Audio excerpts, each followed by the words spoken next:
الاستغفار ماشي غير كلمات كان عودوها، هو الساروت اللي كيحل بيبان المسدودين وكيجيب الخير والبركة من عند الله سبحانه وتعالى. بزاف منا كيكون محتاج للرزق، الفلوس، أولا الوليدات، والحل كاين في القرآن الكريم بطريقة واضحة. إليك التفاصيل بالدارجة المغربية. 1. الاستغفار والرزق والمال.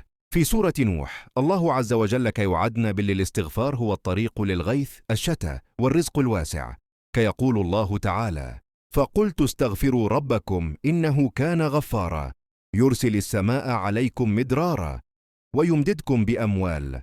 المعنى ملي كتستغفر الله كينزل البركة في الرزق ديالك وكيفتح ليك بيبان ديال الفلوس من حيث لا تحتسب. الاستغفار كيمحي الذنوب اللي تقدر تكون هي السبب في الحبس ديال الرزق عليك. 2. الاستغفار والذرية، الوليدات.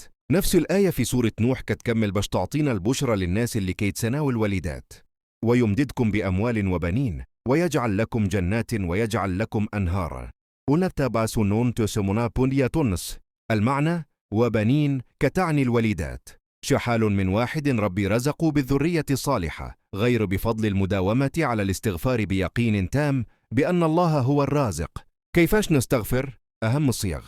ماشي ضروري تكون جالس، تقدر تستغفر وانت خدام، في الطوموبيل، أولا وانت كتقضي غراضك. هادو أهم الصيغ بالشكل: أستغفر الله العظيم وأتوب إليه، الصيغة العادية.